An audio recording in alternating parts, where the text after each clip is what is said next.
Thank you. I'd like to move on, and it's my honor to introduce Ms. Heather Williams. She's a defense policy researcher at the RAND Corporation.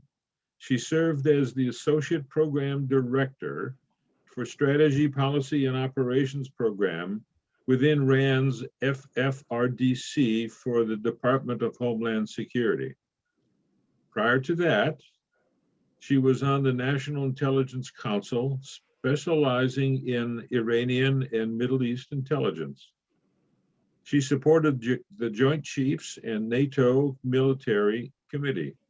She served 3 overseas tours supporting Special Operations Forces. She has an MS in Strategic Intelligence from the National University and a BS in Foreign Policy and National Security from Boston University. Her talk is entitled, Turning the Ship, Adapting to the RIA. Thank you, Heather, for joining us. Well, thank you for having me, and thanks everyone for being here today. It's very exciting. A bit about me, I'm not a technologist, I'm not a futurist. I see myself as an all-source intelligence analyst through and through.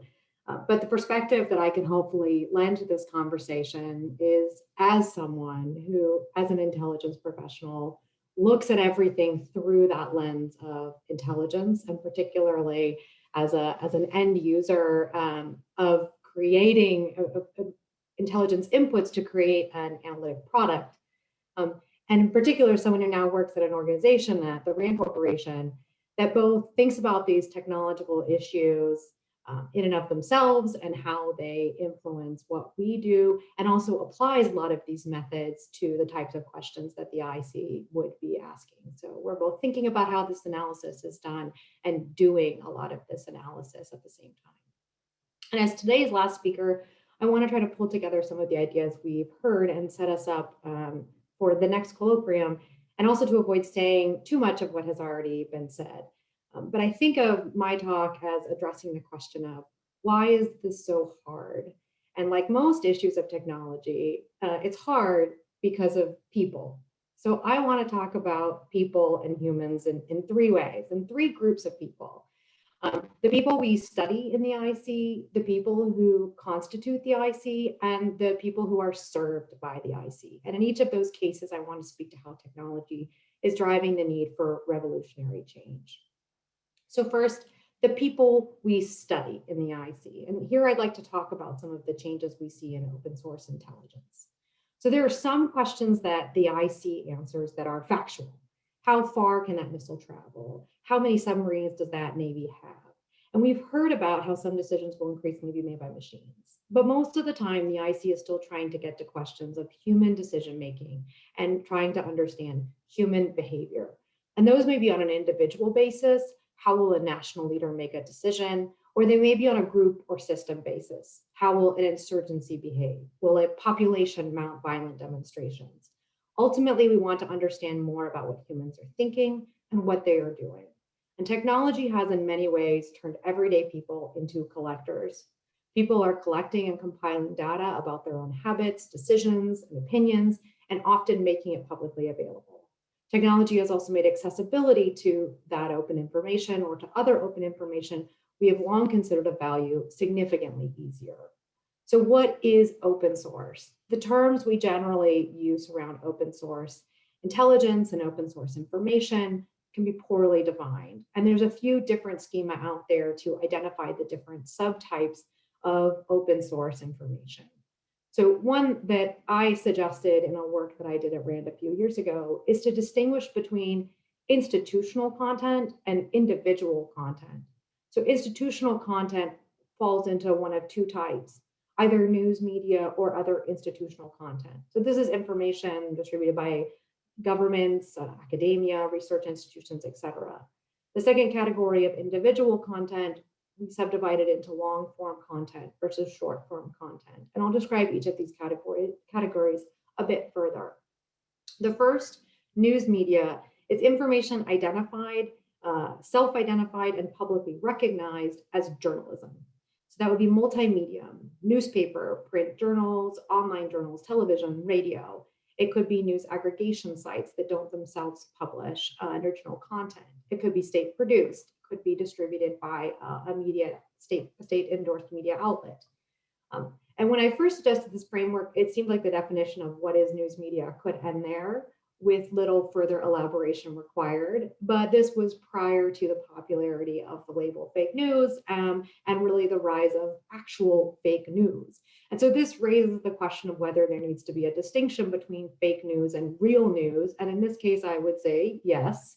And I would describe material as true news media, material that presents itself and is recognized as journalism and by more than just a fringe community. So news media does not seek to actively fabricate stories. And while it may contain bias or propaganda, its only intent is not to mislead or to constitute clickbait. Now, there are a few alternative frameworks for subdividing OSINT that separate between raw news media, which is factual, and news media combined with interpretation, opinion, or editorial pieces. I find this distinction less useful because it's often hard to tell the difference between news that is only facts versus that which includes interpretation, even in countries with a fair and transparent press, much less in those where the press is not so. The second category of institutional content, kind of separate from journalism, which I think of as a modern form of gray literature. Gray literature, for those unfamiliar with the term, was used to describe open source material that was only available kind of through specialized channels or efforts to acquire it. So this might have been conference papers, corporate documents, dissertations, government reports, newsletters, trade literature, et cetera, that be published by a variety of sources. Historically, this material wasn't classified, but it still often required classified means to acquire. We needed government intervention to make it accessible. So a member of an embassy or maybe a military attaché, some other type of delegation that might be at a trade show, needed to physically retrieve this material and return it to the United States. So whether we label this gray literature or whether that label just confuses things, the point I think is that it's useful to think about a second category of institutional content that is not journalism. And so what distinguishes it from just other material is that one, it's still published by institutions that find a professional credibility in being reliable and accurate. And two, it doesn't have the same structure and consistency as journalism. So while we might increasingly see institutions that do exist only online, there's often a brick and mortar presence behind the publisher that puts this material out. But it creates challenges in the intelligence community using it, in particular, that it's ad hoc. It comes in many different forms, sometimes in the form of reports, sometimes databases, sometimes brochures. So it's difficult to aggregate, and it's difficult to even know that it exists. So you really have to understand kind of the information landscape to know that these kinds of institutions are out there and what kind of material they may put forth. And despite the focus on social media, which I'll get to in just a moment, I would argue that it's this type of institutional content that has a tremendous value to the IC and with low barriers to use, and that is often underutilized. It may be used by analysts on an individual level, but it's hard to move it to high site systems. It's hard to make it easily accessible to others. It's hard to memorialize it. So the second category of information I would say is individual content, so what we often hear described as social media. And social media seems to increasingly be a rather sloppy catch-all. And some people think that social media is just platforms like Twitter and Facebook, and others use it to describe everything you might find on the internet. And for this reason, I think it's important to distinguish between, at the very least, long-form content and short-form content. And this would be in addition to the distinction I already suggested of more institutionally based content. So long-form content would be material from blogs and other individual websites and discussion platforms. Those are things like Reddit, YouTube, Tumblr. Short-form content would be materials from platforms like Facebook, Twitter, Instagram, WhatsApp, TikTok. I would also lump in data that could be collected from internet connected devices in this group. And while not a perfect distinction, I see long-form content as information that may have intelligence value in isolation, but short-form content generally only has value in the aggregate. In other words, I don't really care what you had for breakfast this morning, or what your personal Instagram feed has about your yoga poses. I don't care that your power went out last night, but if 1,000 people say their power went out, then maybe we have an energy crisis or an actual larger problem. Another example might be that an individual grievance about losing your job is insignificant. But if I see thousands of people losing their jobs or talking about employment crisis, then maybe we have a trend in a country or a region. Maybe this is a signal of economic and potentially political crisis. How we take advantage of this information is a huge question, because often accessibility is a challenge. It's not an asset. We have a tremendous amount of information, and most of it is honestly crap. And by crap, I mean a few things. One is that it has no intelligence value. It has no value in informing our answers to policymaker questions. It has no pertinence to intelligence requirements. And this is probably actually the easiest information to whittle out. As, for example, an accurately calibrated algorithm can probably identify this. A second reason it might be crap, it's incomplete. For example, let's say we're trying to see where a terrorist movement is gaining strength. We may have a lot of material reflecting ideological sentiment of this group, but very little of it contains geospatial information. So yes, there's some information there, but it may actually be misleading because it may not be representative of the group. And so it, rather than just not providing us any information, it distorts our conclusions into a way that's inaccurate. Another reason, it's wrong. People lie, and they especially lie on the internet.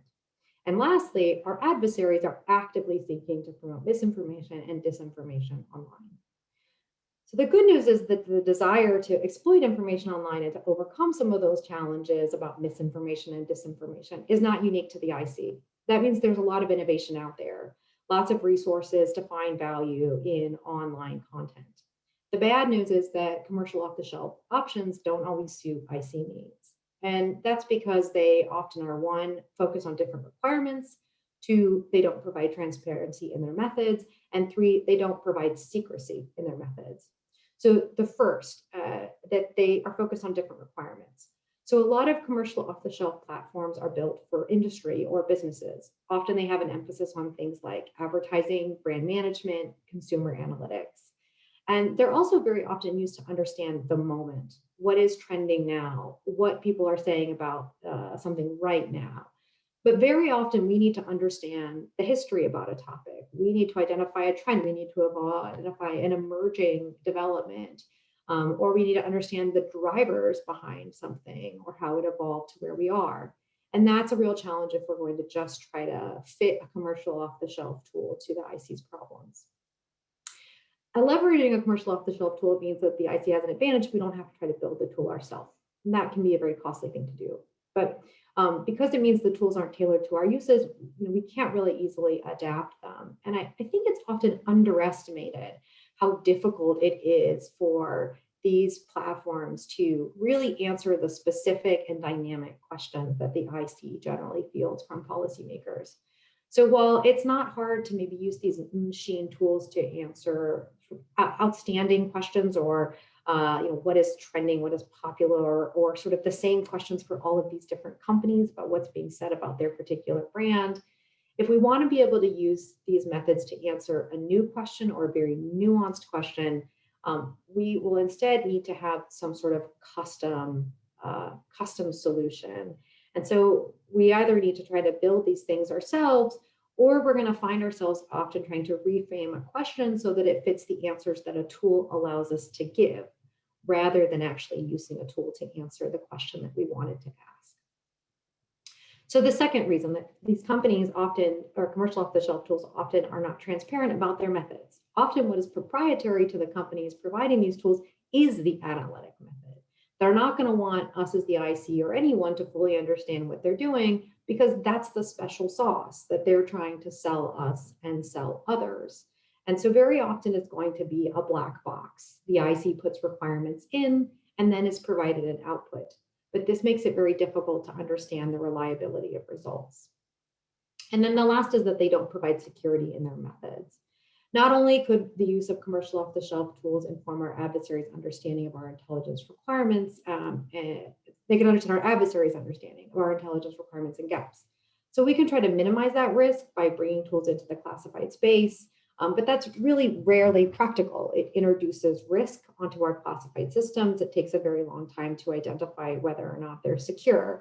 And not only is there the time problem and the cost problem, it really often can't keep up with the collection target. So let's take the example of racially and ethnically motivated violent extremist material, or what a lot of us would call right-wing material or white supremacist material. It's been migrating rapidly from platform to platform as online hosts and servers are pressured to take extremist content or sites offline. So I would say that the IC is not going to be able to keep up with the information age if it doesn't revolutionize the way it takes advantage of OSINT. And by that, I mean if the IC doesn't have its own internal technical means to process and exploit publicly available information. Which brings me to the second section of my presentation, the humans we are. So the people that the IC that constitutes. So I want to talk about the composition of the IC workforce and how it would need to be revolutionized to keep up with today's technical age. So in that, I'll talk a little bit specifically about how OSINT has changed and how that changes the workforce demand specifically for those who saw themselves as open source professionals, but also the impact of the information age on our all source analytic workforce. So the historic business of OSINT was previously acquisition and translation, essentially enabling access to information for all source analysts as the final end producer of an intelligence product. And the Federal Broadcast Information Service, or FIPIS, operated 20 bureaus that physically collected material for exploitation and also used, as I mentioned earlier, diplomatic officers, military attaches. And the 1990s were a particularly difficult time for that open source intelligence effort. Budget cuts put the IC's open source efforts at risk of being dismantled entirely, even as IC leaders recognized that personal computing, large capacity digital storage, search engines, broadband communication were going to lead to exponential growth in the commercialization of information. In other words, we've seen the need to revolutionize how the IC does open source for decades. And in 1992, CIA Deputy Director Admiral Studeman actually even used those words, saying we needed, quote, a revolutionary change in the IC's approach to open source management, collection, processing, and dissemination. In the report I previously published at RAN, I suggest that we saw this second generation of OSINT emerge around 2005, when the IC created the Open Source Center, and separate from what the IC was doing, when the information space was really changing. So the bulk of online content was shifting to dynamic web pages, user-generated content, social media. These organizational changes were part of a series of acts intended to better organize and structure the way the IC did OSINT, but in reality, we really haven't done a tremendous amount in that department. OSINT has increasingly come to require a completely different set of skills than the open source professional of the past. The ability to easily transfer information across distances, especially online, and later the development of machine translation made that previous work that was the bread and butter of open source professionals increasingly automated. And the aggregating and authenticating of open source material is increasingly technical for a variety of reasons. Maybe you need an expert in web scraping, or someone who can analyze large bodies of data, or someone who conducted analysis to identify deep fakes. And so while all these changes have raised questions about what an OSINT professional should be, and how an OSINT professional should fit into the intelligence enterprise, we don't have a lot of answers. Many of those questions are still really outstanding. So branches of the military have debated about whether or not they need to create a special, separate military specialty for OSINT. OSINT professionals within the IC seem to have, over the last 20 years, have actually had a rather unstable future, rather than being clearly entrusted as our pioneers in this area. With the Open Source Center, in my very humble opinion, rather unevenly approaching these issues. Some parts of open source were doing sort of the same stuff they did before, but enabled by technology to do more or focus on the most difficult aspects of translation. There was some very innovative work, but it wasn't necessarily executed in a clearly strategic manner. It was where you had professionals opened and resourced to be thinking about some of these areas. In January, the the Center for Strategic and Intelligence Studies, CSIS, had a technology and intelligence task force, which released a report on how the IC should respond to these technological changes. And that task force had a lot of IC heavyweights, like our current Director of National Intelligence, fellow panelists today, like Robert Cardillo, individuals like Stephanie O'Sullivan and many others. And how to handle OSINT was a critical but unanswered question of that task force, and whether or not OSINT should stand apart from other intelligence disciplines, and how to ensure that the IC fully integrates open source material. But there was consensus that the IC must fundamentally reconceptualize OSINT as the cornerstone of intelligence. And I find it hard to see how we can fully embrace a revolution in intelligence affairs without open source information revolutionizing the job of the all source intelligence analyst. And so this term revolution in intelligence affairs, it's had a few past lives. So in 2003, Deborah Barger, while on sabbatical at Rand, authored a study on why there needed to be a revolution in intelligence affairs. In 2001, Carmen Medina and Steve Ward wrote articles in Studies in Intelligence about the need for a revolution in intelligence analysis. And RIA then, the term then, as I assume Anthony intended to connect to in reintroducing the term now, is intended to be reminiscent of the technological change prompted with a call for revolution in military affairs in the 1990s. And despite this dramatic terminology, where we've heard a revolution in intelligence affairs called for in the past, they really were looking for change in three areas: and restructuring the IC organizationally to promote greater integration and enhance the quality of all source intelligence products, to reorient intelligence analysts to be more responsive to customer needs when producing all source intelligence products, and to make the intelligence cycle more rapid and responsive, speed in which intelligence information could be collected, packaged, processed, delivered to customers, and to make those products themselves more responsive to customer needs. So actually answering the questions that customers have. And as we all know, this time period in the early 2000s preceded some fundamental changes for the intelligence community. There's the creation of the ODNI, a massive hiring boom in the intelligence community after we'd seen a lot of shrinking of the IC, the dedication of significant portions of the IC and strategic national assets to tactical and operational missions, principally counterterrorism operations.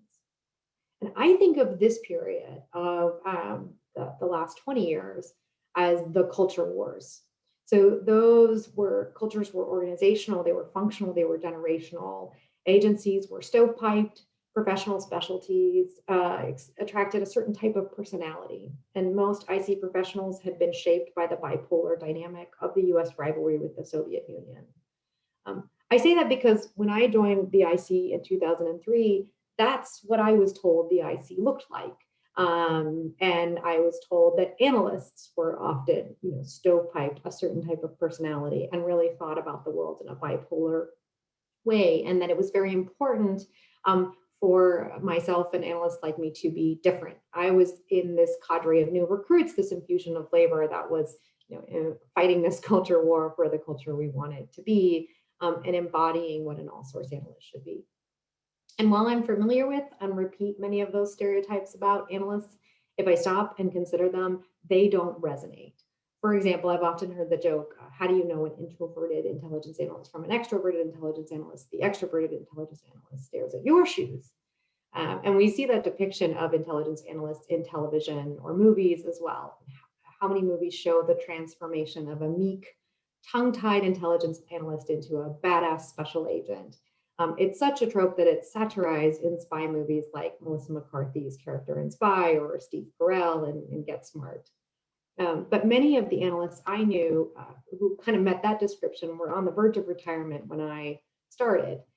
In 2001, in Steve's article, he argues that a revolution in intelligence affairs isn't necessary because analytic leadership has already come to embrace that they need to be more responsive and customer focused. And I would argue that the all-source analyst of today is resourceful. They put a high value on communication. They're looking for information from diverse sectors. They've mostly known a multipolar world. And much of that is because of these changes in the last 20 years, both because of the experience of those who joined the IC and the changes made by the IC. So we have seen a lot of change. So the Odie and I worked to integrate some parts of the IC, opening up, for example, the National Intelligence Council and the Presidential Daily Briefing staff to the top professionals throughout the community, with initiatives like joint duty, with the creation of mission managers. The IC invested in capabilities to make message handling tools more intuitive and functional. So while historically some of your best intelligence analysts were those who knew how to find information, for example, best utilize Boolean logic searches to run searches or maintain the best filing system of raw reports, better designed software provided those functions and automated those processes. The IC also invested in tools and policies to better enable collaboration. Some of that was electronic, like Chirp and an improved source, and some of it was physical, like badge reciprocity. So you could actually gather IC colleagues easily to discuss an issue. The requirement for joint duty tours also enabled more natural, unforced collaboration because it built professional networks between agencies. It better enabled IC professionals to bridge different agencies' cultures. Now, one of your DIA team might be able to speak NSA, or you would have a great relationship with someone at NGIC who knows everything about that radar platform. And since so many analysts entered the IC post 9/11, they were ingrained with some of the ideas of the time to be customer oriented, to be clear about what you know and what you don't know and what you think, to be forward leaning, to provide indicators of change.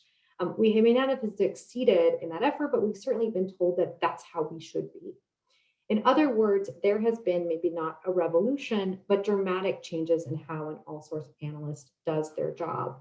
And I would describe many of those changes as cultural. 50 years ago, the person the IC might have hired would have been somebody a lot like me, a graduate of a top university, someone with a degree in a field like international relations or political science, someone with foreign language skills and foreign abroad experience. The greatest distinction possibly being that I'm a woman, and back then I probably would have been a man. But how I approach my job, how I see my role, how I see myself fitting into the intelligence community, that is very different than 50 years ago. And what you'll hear often still today is for a call in IC culture. So in the CSIS report that I mentioned earlier, there's an assessment that the primary obstacle to intelligence innovation is not technology, it is culture. An IC culture that is resistant to change, reliant on traditional tradecraft and means of collection, and ironically given popular perception adverse to risk-taking. Culture is shared beliefs and values and norms for behavior in an organization. We shouldn't use culture as a shorthand for everything about how an organization is structured and allocates resources. And while I do not dismiss the importance of cultural change, I would suggest it is not the culture of our workforce that needs to adapt for today's technological age, but the skills of our workforce. The IC has a great number of technical professionals and qualitative analysts, but they generally do not work directly together. Very rarely is there a true multidisciplinary team. Even our fusion cells often fuse across organizations versus research specialties. The technical work is often done to gain access to information, but even if highly technical means were used to obtain it, the kernel itself translates often to some kind of a story, to a narrative. This conversation between these political leaders, or an operation planned by a terrorist group, or a report of a specialized military unit moving, perhaps to position itself for an operation. The collection apparatus typically takes data and turns it into the same type of data, namely text, narrative text for qualitative analysis. Even for NGA, if it's a picture, it's usually a picture intended to convey 1,000 words. The all source analysis done by the IC is still almost entirely qualitative analysis, not multi-method analysis. So I want to talk about why you should be doing, or why I think we should be doing multi-method analysis and what is needed to do so. But first, I want to foot stomp that there is a problem that the IC workforce is hard to easily change. And this is generally for good reasons. The cynics amongst us, which if this is IC folks, is probably most everyone, may immediately point to the fact that it's largely a federal employee workforce and therefore you can't fire anybody. But it's also practical to minimize the amount of turnover in the intelligence community. Every person who is read into national secrets increases the risk that those secrets will be compromised. Further, it takes a long time to grow an intelligence professional. Intelligence work is hard to teach. It's generally learned on the job. Even the training we do provide is usually intended to accelerate that process. Seasoned professionals lecture and relate their experience to less experienced professionals, kind of mentor them and allow them to take advantage of that experience. Rarely do we train IC analysts on alternative and new methods. And sometimes we don't even do a good job of cross-training IC professionals on classified intelligence. If I reflect on my own time in the IC, I think what gave me the greater means to understand intelligence were my experiences deployed, where I worked in a fusion cell of NSA analysts doing SIGINT analysis, of working in a foreign station directly with human collectors, and working as an OCA and producing collection cables, and of serving as a counterterrorism targeter, trained in how to use geospatial tools like ArcGIS and marry that with SIGINT analysis, interrogation reports, other analysis. It was those experiences that allowed me to better understand and to mentor those who worked for me, what are the sources and methods of intelligence collection? That's the kind of experience that allows someone to unpack a statement like the one Dean mentioned, where we talk about what's the reliability of a human source? What does it mean to be an established source with secondhand access? A good source can do qualitative analysis. And if they're a really good source, a really good analyst, they can do qualitative analysis utilizing some of that kind of expertise. The better analyst is the one that can do this more multi-method analysis. And what we've heard about today are new methods that, frankly, analysts like me and most of the all source analysts in the IC are simply not equipped to do. So the volume of information and the diversity of the types of information we see today means that the end producer of intelligence reports, that all source analyst, the one who must decide what information is used to inform a judgment and what is not used to inform a judgment, we must rely more on machines to help with that process. There is simply too much information and too much different kinds of information to be within our human capacity to do it well. But it needs to be said, and I don't mean this to be condescending, understanding artificial intelligence, machine learning, natural language processing, autonomous systems, it's hard. It's not intuitive, and it doesn't lead itself to self-learning. Not only is it not intuitive, sometimes it's counterintuitive. For example, let's say you and I look at a picture of a house. We probably recognize it as a house from the door, the windows on either side, the shape of the roof. But a machine learning algorithm may use completely different criteria to recognize a house. Moreover, we may not actually know how it recognizes houses from not houses, just that it was fed a series of training set of pictures labeled houses and those not. And when we test it, it seems to have consistent results. It has a similar or superior accuracy to a person in identifying which new images are houses. We shouldn't expect our analysts to be able to self-educate themselves about emerging technology. That is not to say that some won't, and not to say that some won't be very good at it. We shouldn't rely on it. All source analysts have a full plate, maintaining expertise on their subject areas. And not only are they discouraged from personally engaging and sharing information on individual-based platforms, they spend their workday on computers and systems that they're not supposed to tinker with and explore. And those systems, despite improvements, no offense intended, most would not describe as cutting edge.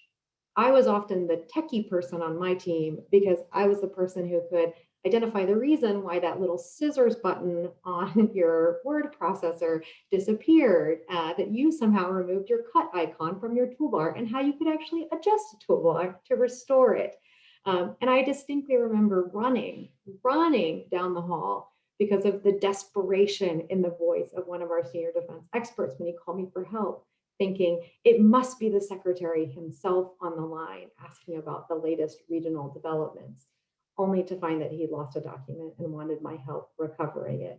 That's what a techie person often constituted amongst an all-source workforce, i.e., the bar is pretty low. Also, with the speed in which technology changes, it's hard to keep up. And it's also hard to understand the basics. All source analysts may not need to understand how to do some of these technical analyses, but they need to understand conceptually how they're done, what their flaws and biases are, and how to differentiate between good results and bad results. They need to understand that bias can exist in an AI, and why and how and where it might be.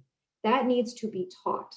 Ideally, there would be courses specifically designed for this purpose that are broadly available to IC analysts. There also needs to be a system that rewards and incentivizes analysts for learning more.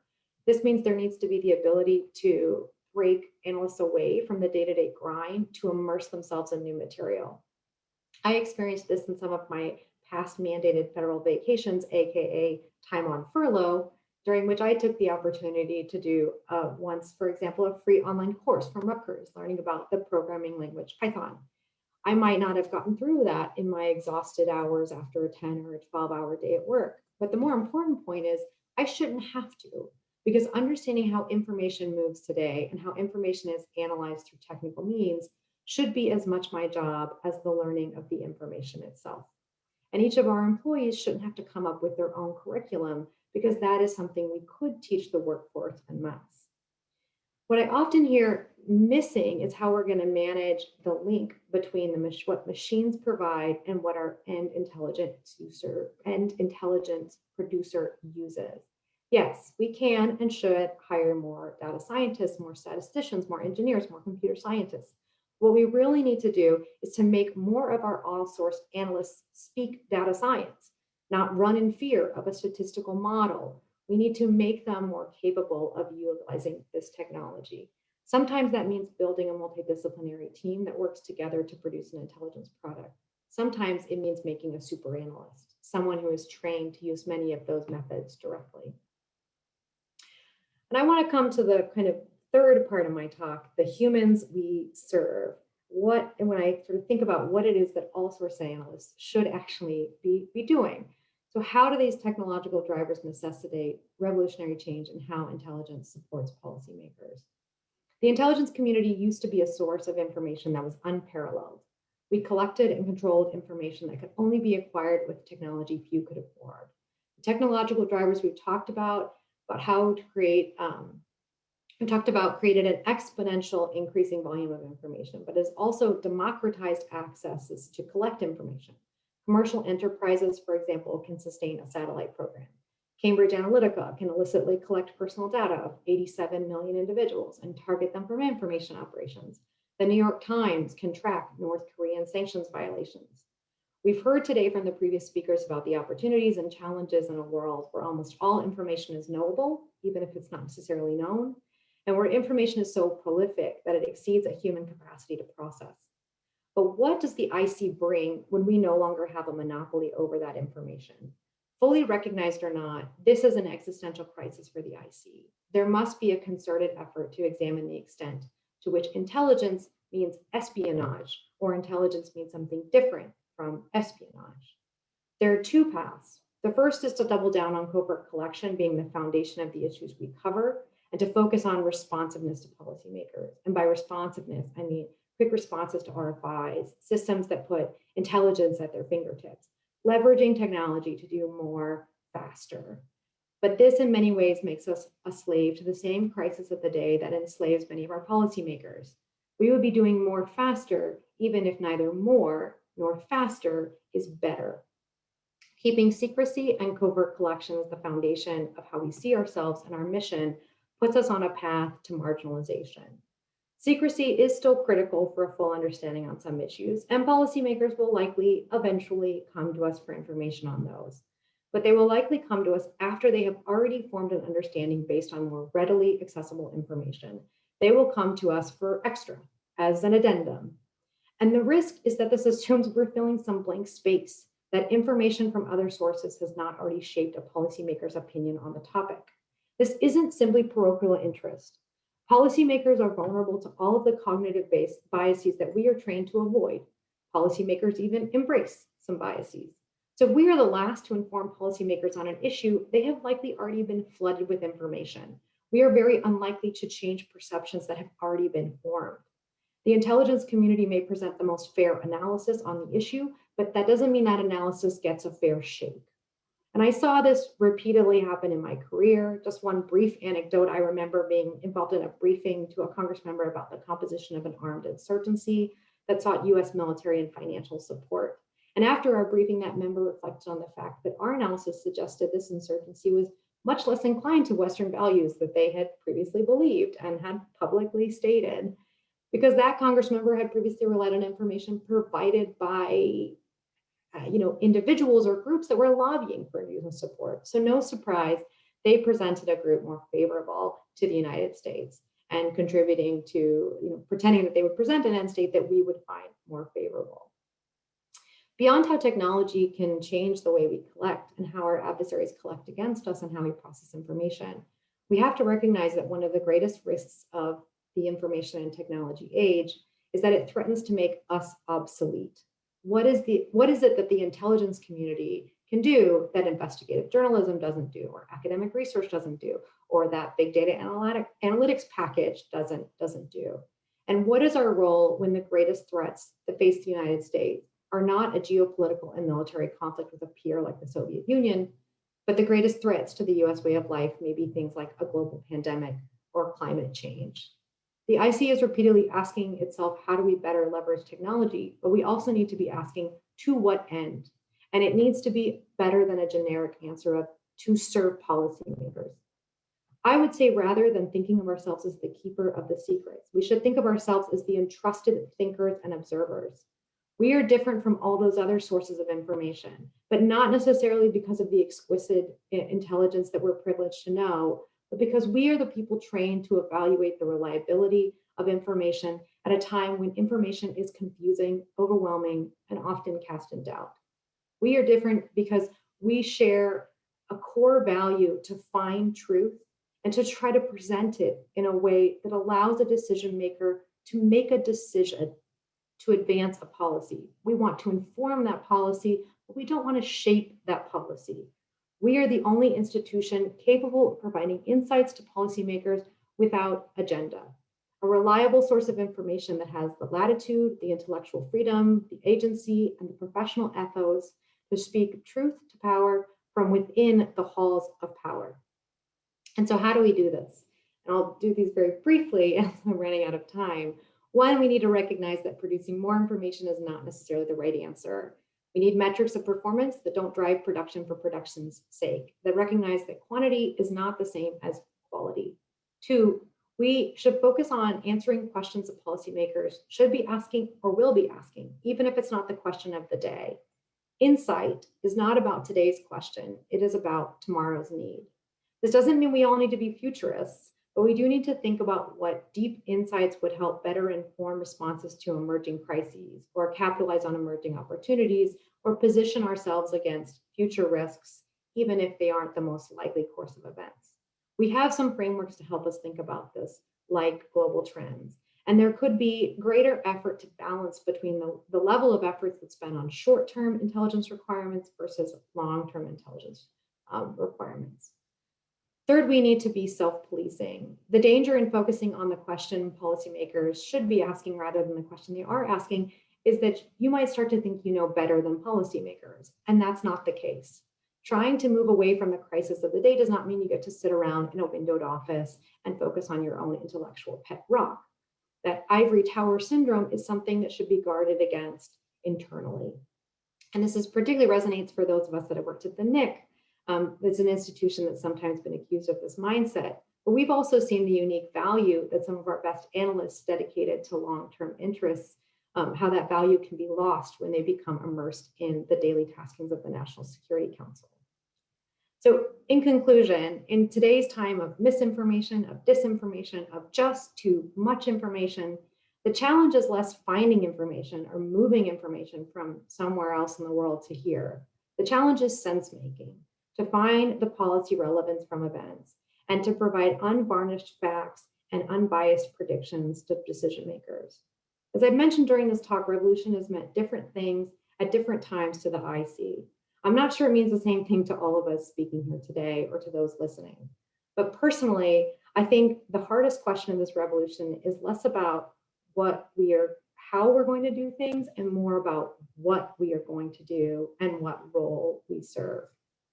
So thanks again for having me, for allowing me to speak to OSINT and how people actively put more information in the public space, how that affects the way we do business, how we need to position our workforce for this new technological age, and why that requires more than just cultural changes, and how providing unique value to our customers requires a fundamental rethinking of the mission of the intelligence community. And to leave on an optimistic note, despite the challenges we've discussed, and despite the fact that revolutions are intimidating for everyone involved, you would be hard pressed to find a body of more sharp, mission dedicated, self-sacrificing, intellectually curious individuals than those inside the intelligence community. Thank you.